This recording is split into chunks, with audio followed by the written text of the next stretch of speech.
लहानपणी आपण सगळ्यांनीच हे केलं आहे. एखादं मोरपीस पुस्तकात ठेवून त्या मोरपिसाचे 2 किंवा 3 होतील याची वाट पाहिली आहे. म्हणजे मोरपिसाला बाळ होतं का ह्याची आपण वाट पाहिली आहे. पण ते व्हायचं नाही. आपण त्याच्यासाठी काहीतरी त्याला खाऊ द्यायचं का म्हणून खाऊ टाकायचो. पण ते व्हायचं नाही. अथक प्रयत्नानंतरही मोरपीस एकाचे 2 किंवा 3 व्हायचे नाहीत.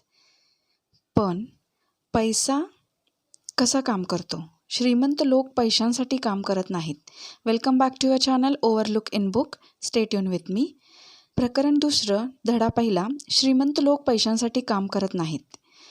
1956 साली जेव्हा लेखक 9 वर्षाचे होते आणि नेमकं श्रीमंत मुलांच्या शाळेत शिकत होते, तेव्हा त्यांच्या डोक्यात एक प्रश्न पडला आणि त्यांनी त्यांच्या डॅडना विचारलं की मला श्रीमंत व्हायचं आहे. तर डॅड म्हणाले, तुला श्रीमंत का व्हायचं आहे?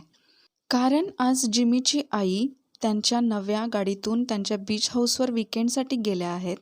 जिमीनं त्यांच्यासोबत त्यांच्या 3 मित्रांनाही नेलं. फक्त मला आणि माईकला नेलं नाही.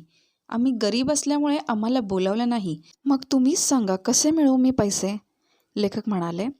लेखकांचे वडील म्हणाले, त्यासाठी डोकं वापर. दुसऱ्याच दिवशी लेखक त्यांचा मित्र माईकला भेटायला गेले आणि त्यांनी वडिलांसोबत झालेलं बोलणं माईकला सांगितलं. माईकनी आणि लेखकांनी एक भागीदारीमध्ये व्यवसाय सुरू केला आणि तो व्यवसाय होता शिशाची नाणी बनवण्याचा. हे त्यांच्या वडिलांना कळताच वडील त्यांना म्हणाले, हा व्यवसाय बेकायदेशीर आहे, तर हा व्यवसाय तुला करता येणार नाही. पण तुमच्या प्रयत्नांचा आणि सकारात्मकतेचा मला अभिमान आहे. माईकचे डॅड पैसे कसे मिळवायचेत हे तुम्हाला शिकवू शकतात. तर तुम्ही माईकच्या डॅडचं मार्गदर्शन घ्या. माईकचे डॅड हेच लेखकांचे श्रीमंत वडील आहेत. माईकचे डॅड खूप काम करतात आणि ते घरी खूप उशिरा येतात. माईकच्या वडिलांना शनिवारी भेटायचं ठरवलं आणि भेटल्यानंतर प्रत्येक शनिवारी 3 तास काम करायचं ठरलं. प्रत्येक तासाला ते आम्हाला 10 सेंट देणार होते. आमचे 3 शनिवार पूर्ण झाले होते, पण माईकचे वडील मला एकही शब्द बोलले नव्हते. मी माईकला म्हणालो की मी हे सगळं थांबवतोय. तर माईक म्हणाला, मला माहीतच होतं, कारण की मला डॅड तसं बोलले होते की तू थांबवशील. आणि त्यांनी मला सांगितलं की जेव्हा तुझ्या मनात थांबवण्याचा विचार येईल तेव्हा त्याला मला भेटायला सांग. ते मला वीट येण्याची वाट पाहत आहेत का? मी संतापून विचारलं. माईक सांगू लागला, माझे डॅड थोडे वेगळे आहेत. त्यांची शिकवण्याची पद्धत तुझ्या डॅडपेक्षा वेगळी आहे. तुझे डॅड आणि मॉम भाषण ठोकतात आणि माझे डॅड शांत असतात. ते खूप कमी बोलतात. तू फक्त शनिवारपर्यंत थांब. मी त्यांना तू तयार असल्याचं सांगेन. माझे गरीब डॅड, जे माझे खरे डॅड आहेत, ते संतापले. ते म्हणाले, ही बालमजुरी आहे आणि तासाला 25 सेंटची मागणी कर. ती वाढ मिळत नसेल तर सरळ काम सोडून दे. शनिवारी सकाळी 8च्या ठोक्याला मी माईकच्या घरी गेलो आणि माईकच्या डॅडना भेटण्यासाठी वाट पाहू लागलो. मी तिथे बसून 45 मिनिटं झाले होते, पण ते माझ्याकडे दुर्लक्ष करत होते. ते दुसरी कामं करत होते. शेवटी त्यांनी मला बोलवलं आणि विचारलं, तुला वाढ हवी आहे, नाहीतर तू सोडून जाशील. मी त्यांना म्हणलं, आपलं जे ठरलं होतं त्यातलं तुमच्याकडच्या भागाचं पालन तुम्हीच केलेलं नाही. मी या कामासाठी सॉफ्टबॉलची मॅच आणि तुम्ही मात्र तुमचा शब्द पाळत नाही. तुम्ही मला काहीही शिकवलं नाहीत. गावातले लोक तुम्हाला लुच्चा माणूस समजतात. तुम्ही अदाशी आहात. तुम्ही मला बाहेर बसून राहायला लावलंत.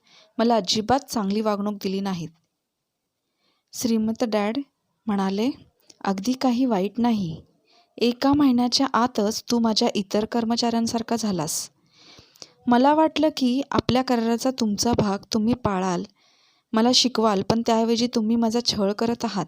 श्रीमंत डॅड शांतपणाने म्हणाले, मी तुला शिकवतोच आहे, पण ते तुला समजत नाही आहे. पण तुला जर शिकवणं म्हणजे तासनतास मी तुझ्याशी बोलणं हे वाटत असेल, तर ते पूर्णपणे बरोबर नाही आहे. ते हसत म्हणाले, जगणं असं शिकवत नाही. आपलं आयुष्य सर्वोत्तम शिक्षक आहे.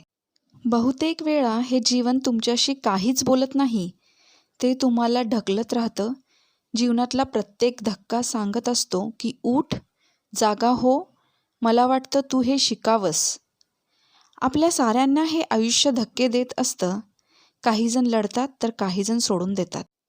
तू जर लढाऊ बाण्याचा नसशील, तुझ्यामध्ये जर येईल त्या परिस्थितीला तोंड देण्याचं धैर्य नसेल, तर आयुष्यानं जरा धक्का दिला की तू ती गोष्ट सोडून देशील. तू आयुष्यभर सावधानतेतच जगशील. न दिसणाऱ्या भीतीने दडपून जाशील. ज्या गोष्टी घडण्याची शक्यता नाही त्याची चिंता करत बसशील. तू दुसऱ्यांना दोष देत बसशील. सगळ्यात महत्त्वाचं, आपण सगळ्यांना बदलण्यापेक्षा आपणच बदलणं जास्त सोपं असतं. तुझ्या समोरच्या अडचणींसाठी तू मला दोष देणं थांबव. आता कुठे माझ्या ध्यानी येऊ लागलं होतं की ते जे बोलतायत तेच खरं जीवन आहे. मी त्यांना विचारलं, हा प्रश्न कसा सुटेल? ते म्हणाले, तुझ्या दोन्ही कानांमध्ये जी गोष्ट आहे त्यामुळे सुटेल. गरीब आणि मध्यमवर्गीय पैशांसाठी काम करतात. श्रीमंताजवळचा पैसा त्यांच्यासाठी काम करतो. याचं साधं कारण म्हणजे पैशांसाठी काम करायला शिकणं सोपं असतं. विशेषतः पैशांचा विषय काढल्यावर जर तुम्हाला भीतीचीच भावना वाटत असतील तर नक्कीच. डॅडनी मला विचारलं, मला भेटण्यासाठी तुला इतरांबरोबर थांबावं लागलं, माझी वाट पाहावी लागली, तेव्हा तुला काय वाटलं? खूप वाईट वाटलं. पैशांसाठी काम करण्याची निवड केलीत तर हे असंच आयुष्य वाटायला येतं. आणि जेव्हा मिसेस मार्टिननं 3 तास काम केल्यानंतर हाती 30 सेंट ठेवले तेव्हा तुला काय वाटलं? तेव्हा वाटलं की हे काहीच नाहीत. मी खूप निराश झालो होतो. आपल्या पगाराचा चेक हाती पडल्यानंतर बहुसंख्य कर्मचाऱ्यांना हे असंच वाटतं. तुला तरी 100% रक्कम मिळाली, त्यांच्या हाती तर तीही पडत नाही. त्यांच्या पगारातून कर व इतर वजावट ही होत असते. गरीब आणि मध्यमवर्गीय कर देतात. मी तुला पैजेवर सांगतो, मी तुझ्या डॅडपेक्षा जास्त कमावतो तरी देखील तेच माझ्यापेक्षा जास्त कर भरतात. मला हे माहीत होतं की माझे डॅड त्यांच्या भराव्या लागणाऱ्या करांविषयी सतत तक्रार करायचे, पण त्यापुढे ते काहीच करत नसत. म्हणजे आयुष्य त्यांना धक्का देत होतं का? पैशांविषयीचा माझा अभ्यास आयुष्यभर केला तरी पुरणारा नाही हे मला पक्कं माहीत आहे. कारण जेवढं ज्ञान मिळेल त्यापेक्षा जास्त मिळवण्याचा मी प्रयत्न करतो. बहुसंख्य लोक या विषयाचा अभ्यास करीत नाहीत. डॅड म्हणाले, आता कामाला सुरुवात कर. यावेळेस मी तुला काहीच पगार देणार नाही. मी आश्चर्याने विचारलं, काय? हा तर शुद्ध अन्याय आहे. तर ते म्हणाले, तुला शिकायचं आहे. तू हे आत्ता शिकला नाहीस तर यापुढे तू माझ्याकडे त्या 2 स्त्रिया आणि त्या वृद्ध माणसांसारखा पैशांची अपेक्षा ठेवूनच येशील. त्यावेळी कदाचित आज मी तुला फैलावर घेणार नाही अशी आशाही मनात असेल, किंवा पुढे तू तुझ्या डॅडसारखा असशील, भरपूर पैसे मिळवणारा पण तेवढाच कर्जात बुडालेला. तेव्हाही मनात एकच आशा असेल, कधीतरी पैसे मिळतील आणि प्रश्न सुटतील. तुला जर हेच हवं असेल तर मी तुला आपल्या तासाला 10 सेंटच्या मूळ कराराकडे वळतो. किंवा मग बहुसंख्य लोक मोठं होण्यासाठी जे काही करतात ते तू करू शकतोस. मग तिथे पुरेसे पैसे मिळत नाहीत अशी तक्रार करत राहा. ती नोकरी सोडून दे आणि दुसरी नोकरी शोध. मी नक्की करू तरी काय? मी त्यांना विचारलं. याचा उपयोग कर. याचा जर चांगला वापर केलास तर ही संधी दिल्याबद्दल माझे आभार मानशील आणि पुढे एक श्रीमंत माणूस म्हणून लोक तुला ओळखतील. मी आणि माईक आता पैसे न घेता काम करत होतो. 3रा आठवडा होता. एके दिवशी दुपारी शनिवारी माईकचे वडील आले आणि त्यांनी आम्हाला विचारलं की कसं चाललंय तुमचं. त्यांना या भेटीत हे सांगायचं होतं की श्रीमंत लोक पैशांसाठी काम करत नाहीत आणि पैशाचा साफळा त्यापासून कसं वाचायचं. श्रीमंत डॅड मला आणि माईकला म्हणाले की मी तुम्हाला तासाला 10 सेंट द्यायचो, आता मी तुम्हाला तासाला 25 सेंट देईन. तासाला 25 सेंटची कल्पना तुम्हाला बरी वाटली नाही का? तुमच्या हृदयाचे ठोके वाढले नाहीत का? मी नकारार्थी मान हलवली. मग ते म्हणाले, तुम्हाला तासाला $1 देईन. आता माझं हृदय प्रचंड वेगाने धडधडू लागलं होतं. ही ऑफर स्वीकार असं माझा मेंदू किंचाळून सांगत होता. मी जे काही ऐकत होतो त्यावर माझा विश्वास बसत नव्हता, तरी देखील मी काहीच बोललो नाही. मग रिच डॅड म्हणाले, ओके, तासाला $2. आता माझ्या त्या छोट्याशा हृदयात आणि मेंदूत स्फोटच झाला. तासाला $2 मिळाले असते तर मी नक्कीच जगातला श्रीमंत मुलगा झालो असतो. एवढ्या पैशांची मी कल्पनाही केली नव्हती. मला हो म्हणायचं होतं. हा करार व्हावा असं मला मनापासून वाटत होतं. आता माझ्या डोळ्यासमोर नवीन सायकल, बेसबॉलचे नवे ग्लोव्ज दिसू लागले होते. मी विचार करतच होतो. ते म्हणाले, ओके, तासाला $5. ते ऐकलं आणि अचानक मला खूप शांत वाटायला लागलं. खळबळ संपली. काहीतरी बदल नक्कीच घडला होता. ही ऑफर खूपच मोठी होती. त्या काळात मोठ्या माणसांनाही तासाला $5 मिळत नव्हते. तरी देखील माझ्या मनाला मोह अदृश्य झाला आणि शांतता पसरली. आमची नजरानजर झाली. माझ्या मनाचा कमकुवत भाग शांत झाला. आता कणखर भागानं माझा ताबा घेतला होता. पैशामुळं डोक्यात जे काही विचार सुरू झाले होते ते स्वच्छ झाले. मी शांत झालो होतो आणि माईकचंही तसंच झालं होतं यावर माझा विश्वास होता. श्रीमंत डॅड हळुवारपणे म्हणाले, छान. प्रत्येक व्यक्तीची एक किंमत असते. ही किंमत ठरते ती भय आणि लोभ या भावनांमुळे. सुरुवातीला पैसा नसल्यामुळे आपण भयामध्ये नोकरी करण्यासाठी प्रवृत्त होतो. पगाराचा चेक हाती पडल्यानंतर तीव्र इच्छा किंवा लोभ या गोष्टी आपापल्या त्या पैशातून विकत घेण्याजोग्या गोष्टींकडे वळतात. मग आपण होतो एक रॅट रेसचा नमुना. श्रीमंत डॅडना आमचा आता अभिमान वाटत होता. ते म्हणाले, मुलांनो, मला तुम्हाला हेच शिकवायचं होतं. हा साफळा तुम्ही टाळायला हवा. मला तुम्हाला हेच शिकवायचं आहे. फक्त श्रीमंत होणं नाही, श्रीमंत होण्यानं प्रश्न सुटत नाही. श्रीमंत झाल्यानंतरही आर्थिक गणित घालता आलं पाहिजे आणि त्यासाठी आर्थिक साक्षरतेची खूप गरज आहे. भीती किंवा लोभ नष्ट होत नाही तोपर्यंत आपण काम करायचं नाही का, असा प्रश्न मी डॅडना विचारला. त्यांनी उत्तर दिलं, नाही. या भावनेमुळे अपव्ययच आहे. जेव्हा एखादा माणूस म्हणतो की मला नोकरीची गरज आहे, तेव्हा त्याचा अर्थ असा असतो की त्याच्या भावना विचार करत आहेत. पैसे नाहीत हे भय नोकरीविषयीचा विचार उत्पन्न करतं. नोकरी हा दीर्घकालीन प्रश्नाचा अल्पकालीन उपाय आहे. आता माझ्या मनाचा पूर्ण गोंधळ उडाला होता. मी त्यांना स्पष्टपणे विचारलं की माझे डॅड, जे माझे रिअल डॅड आहेत, ते नेहमी सांगतात की शाळेत जा, चांगले गुण मिळव, म्हणजे तुला चांगली सुरक्षित नोकरी शोधता येईल. ते कसं काय?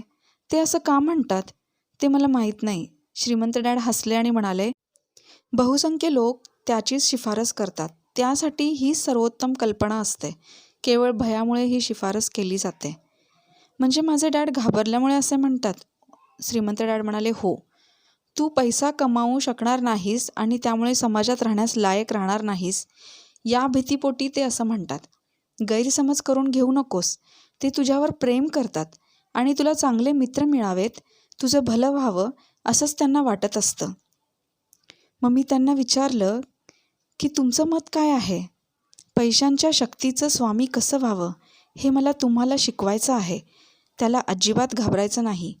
हे शाळेत शिकवलं जात नाही आणि हे जर तू नाही शिकलास तर कायम पैशांचा गुलाम होऊन राहशील.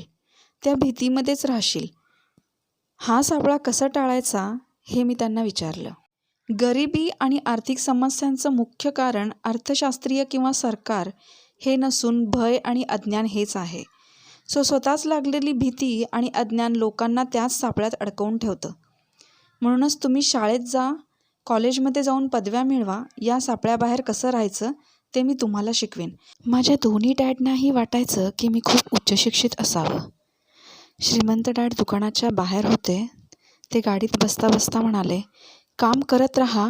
जेवढ्या लवकर तुम्ही पगाराच्या चेकची गरज विसराल तेवढं तुमचं प्रौढ जीवन सुखावं होईल. मेंदूचा वापर करत राहा, विनामूल्य काम करा. मी तुम्हाला देऊ केलेल्या पैशांपेक्षा अधिक पैसा कमवण्याचे मार्ग तुम्हाला लवकरच सापडतील. इतर माणसं पाहू न शकणाऱ्या गोष्टी तुम्ही लवकरच पाहाल. पैसा आणि सुरक्षिततेच्या मागे धावताना समोर असलेली संधी अनेकांना दिसत नाही. ती तुम्हाला दिसेल. तुम्हाला ज्या क्षणी अशी संधी दिसेल त्या क्षणापासून पुढे आयुष्यभर अशा अनेक संधी चटकन दिसतील. ज्यावेळी तुम्ही अशी संधी पकडून काहीतरी कराल त्यावेळी मी तुम्हाला वेगळं काहीतरी शिकवेन. सध्या हे शिका आणि आयुष्यातला सर्वात मोठा सापळा टाळा. तिसऱ्या शनिवारी मिसेस मार्टिनचा निरोप घेतला तेव्हा त्या कॉमिक पुस्तकाच्या पहिला पान फाडून एका पुष्ट्यात टाकत होते. मी त्यांना विचारलं की तुम्ही ही पुस्तकं का फेकून देत आहात? तर त्या म्हणाल्या की कव्हरचा वरचा अर्धा भाग मी पुस्तकाच्या वितरकाला क्रेडिट म्हणून देते. आता तासाभरात येईल तो. आता आम्हाला आणखीन एक नवीन कल्पना सुचली. तुम्ही या दुकानात काम करत असाल तर ही पुस्तकं मी तुम्हाला देणार आहे, पण ती तुम्हाला विकता येणार नाहीत, असं तो कॉमिक पुस्तकाचा वितरक आम्हाला म्हणाला. आमची भागीदारी पुन्हा सुरू झाली. माईकच्या तळघरात आम्ही माईकच्या आईशी बोलून पुन्हा तिथे कॉमिक पुस्तकांचं ग्रंथालय सुरू केलं. शाळा सुटल्यानंतर 2:30 ते 4:30 या वेळेत ते सुरू राहणार होतं. शुल्क होतं 10. शेजारी आजूबाजूला राहणारी मुलं आमची ग्राहक होती. ती 2 तासात कितीही पुस्तक वाचू शकत होती. त्याच्यासाठी हा किफायतशीर सौदा होता, कारण तेव्हा एक पुस्तक 10 सेंट्सला मिळायचं आणि 2 तासात ते 4-5 पुस्तकं वाचत होते. माईकची बहीण प्रत्येक मुलगा बाहेर पडताना त्यांची तपासणी करत असे. ती पुस्तकं नीट ठेवायची, रोज किती मुलं आली, ती कोण होती, त्यांचं मत काय होतं याची नोंद ठेवायची. 3 महिन्यातच मी आणि माईक प्रत्येक आठवड्याला सरासरी $9.5 मिळवत होतो. आम्ही माईकच्या बहिणीला प्रत्येक आठवड्याला $1 देत होतो.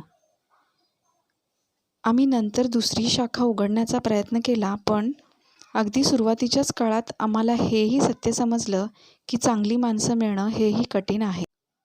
आम्हाला माईकच्या बहिणीसारखी कष्टाळू आणि स्वतःला वाहून घेणारी विश्वासू व्यक्ती सापडलीच नाही.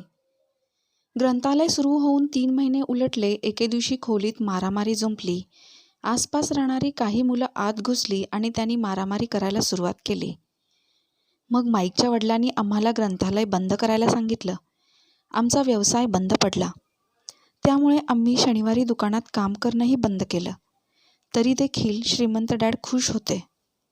आम्ही आमचा पहिला धडा चांगल्या रीतीने आत्मसात केला होता. ते आता आम्हाला नवीन गोष्टी शिकवणार होते. आता आम्ही पैशानं आमच्यासाठी काम करणं शिकलो होतो. दुकानात काम केल्याचे पैसे मिळत नव्हते, त्यामुळे पैसे मिळवण्यासाठी आम्ही कल्पनाशक्ती वापरली होती. ग्रंथालय सुरू केल्यानंतर पैशाची व्यवस्था आमच्याच ताब्यात होती. आम्ही मालकांवर अवलंबून नव्हतो. सर्वात महत्त्वाची गोष्ट म्हणजे आम्ही तिथे प्रत्यक्ष हजर नसतानाही पैसा निर्माण झाला. आमच्या पैशानं आमच्यासाठी काम केलं. श्रीमंत डॅडनं आम्हाला पैशाऐवजी त्यापेक्षा खूप काही दिलं. आपण या प्रकरणात पाहिलं की खूप लोक रॅट रेसचे शिकार आहेत आणि त्याचं कारण आहे भय आणि लोभ. आपल्याला लहानपणापासूनच शिकवलेलं असतं की खूप शिका, चांगली नोकरी करा, व्यवसायाची निवड केली तर असफलताच मिळेल. हीच भीती खूप जणांना रॅट रेसचा हिस्सा बनवते. रॅट रेसचा हिस्सा बनवण्यासाठी आणखीन एक गोष्ट कारणीभूत आहे, ती आहे लोभ. म्हणजे आपण घर खरेदी करतो, गाडी खरेदी करतो आणि त्या लोभापोटी कर्ज काढतो आणि ते फेडण्यामध्येच आपलं आयुष्य संपतं. रॅट रेसचा हिस्सा होऊन हे तर नक्की आहे की तुम्ही कधी गरीब होणार नाही, पण कधी गर्भश्रीमंतही होणार नाही. आपण सगळेजण ह्या रॅट रेसमधून बाहेर येऊयात आणि असं काहीतरी करूयात की आपण पैशांसाठी काम न करता पैसा आपल्यासाठी काम करेल. आपण इन्व्हेस्ट केलेला पैसा आपल्यासाठी काम करेल. जर तुम्हाला हा व्हिडिओ आवडला असेल तर चॅनलला सबस्क्राईब करा आणि या व्हिडिओला लाईक अँड शेअर करा. धन्यवाद. Stay tune with me for more videos. Thank you.